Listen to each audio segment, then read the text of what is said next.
పితృశాపాలు, పితృదోషాలు ఉన్నటువంటి వారికి ఒక మంచి అవకాశం ఇది. మే 1 తారీఖున నర్మదా నది పుష్కరాలు మొదలవుతున్నాయి.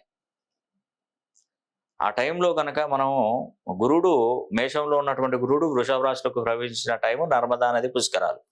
ఆ టైంలో పితృశాపాలు, పితృదోషాలకు తప్పకుండా మనం తర్పణం చేయాలి. ఆ తర్పణం చేయాలంటే నేను 18 బీజాక్షరాలు మీ తల్లిదండ్రుల పేర్లు, తండ్రి పేరు, తండ్రి చనిపోతే తండ్రి పేరు ఇచ్చినట్టయితే నేను బీజాక్షరాలు రెడీ చేసి ఆ పుష్కర జలంలో నేను కలుపుతానండి. దానివల్ల మీకు ఎంతో మేలు జరుగుతుంది. దాంతోపాటు ఆ వాటర్ కూడా నేను పంపిస్తారు. పవిత్ర జలాన్ని కూడా మీకు అందిస్తాను. నేను పేరు పేరున ప్రతి ఒక్కరికి చెప్తున్నాను. పుష్కర జలం అనేది చాలా పవర్ఫుల్. పుష్కర జలము ఎందుకంటే ఇప్పుడు మనకు పితృ తర్పణాలు, పితృ కర్మలు, పితృ శాపాలు ఉన్నటువంటి వారికి కూడా ఇది చాలా చాలా మేలు జరుగుతుందండి. మే 1 తారీఖు నుండి 12 తారీఖు వరకు నర్మదా నది పుష్కరాలు జరుగుతాయి. సరిగ్గా గురుడు మేషరాశి నుండి వృషభ రాశిలోకి మే 1 తారీఖున ప్రవేశించబోతున్నాడు. ప్రవేశించిన నాటి నుండి మొదటి 12 రోజులు పుష్కరాలు జరుగుతాయి.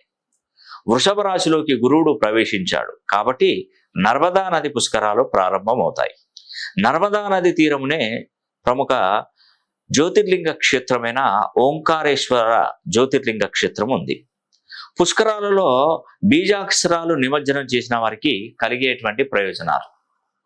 మీ జాతకాన్ని పూర్తిగా పరిశీలన చేశాక మీ పుట్టుకకు మూలాన్ని వెతుక్కొని తెలుసుకున్న మూలాన్ని మంత్రశక్తిగా అతి పవిత్రమైనటువంటి గోమతి చక్రాలపై లిఖించి వాటిని పుష్కర సమయంలో నిమజ్జనం చేస్తే మనకున్నటువంటి కర్మలు తొలగి అదృష్టవంతులు అవుతాం.